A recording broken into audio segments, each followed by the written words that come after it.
Good evening, besties. Welcome back.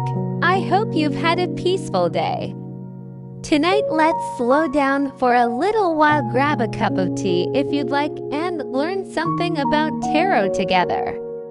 Not by memorizing meanings, not by studying another list of keywords, but by talking about one question that completely changed the way I read tarot. One of the questions people ask me most often is, how do you know what the cards are talking about? Especially when the exact same card can mean completely different things for different people, my answer usually surprises them.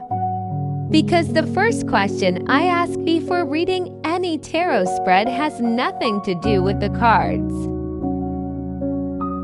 I don't start by asking, what does the devil mean? What does the star mean? Or what does this spread predict? Instead, I ask myself something much simpler. Who is this person? Not their name, not their job, not whether they're single or in a relationship. I become curious about the person sitting in front of me. What are they really trying to understand? What struggle brought them here today? What are they afraid to say out loud? That curiosity changes everything. Because the moment I stop being curious, I become dangerous as a tarot reader. I stop reading the person, and I start reading myself. Without even realizing it, I begin filling the empty spaces in their story with my own experiences, my own beliefs, my own fears, my own memories. If I've experienced heartbreak, I might start seeing heartbreak everywhere. If I've struggled with trust, I might assume everyone else has trust issues too. If I've been through a toxic relationship, I might begin interpreting every difficult relationship through that same lens. But that's not tarot. That's projection. The cards are not asking me to tell my story. They are asking me to understand someone else's. That's why I never rush to interpret a spread. I ask questions. I listen carefully. Sometimes the most important part of a reading doesn't come from the cards at all. It comes from a single sentence the querent says, or sometimes from the sentence they never say. The silence, the hesitation, the emotion hidden behind a simple answer. Those moments become part of the reading too, because tarot never exists in isolation.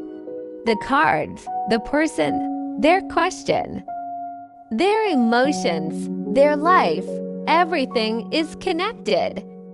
And I think that's one of the biggest differences between memorizing tarot and actually reading tarot. Anyone can memorize hundreds of keywords, but memorizing meanings isn't the same as understanding people. Understanding always begins with curiosity. Curiosity keeps asking, what is this card really talking about? Who is this message for? Which part of this person's life does this belong to? Only after I begin answering those questions do I start connecting the cards together. Because a tarot spread isn't just a collection of separate card meanings, it's a story. And every story belongs to someone, not to me. To the person sitting in front of me asking for guidance. For me, being a tarot reader has never been about proving that I know the cards.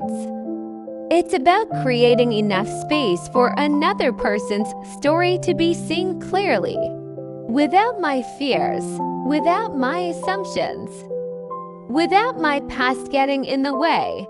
That's why the first question I ask is never, what does this card mean? It is always, who is this card talking about? Because once I know whose story I am reading, the cards almost always know where to lead next. Thank you so much for spending part of your evening learning tarot with me. If you enjoyed this conversation and you would like to explore tarot through stories, real reading experiences, and a deeper way of understanding the cards instead of simply memorizing keywords, I would love to have you here. Please like this video, subscribe to the channel, and turn on notifications so you will not miss our next tarot evening together. Until next time, take care of yourself. Keep your curiosity alive. Sleep well, besties. Good night.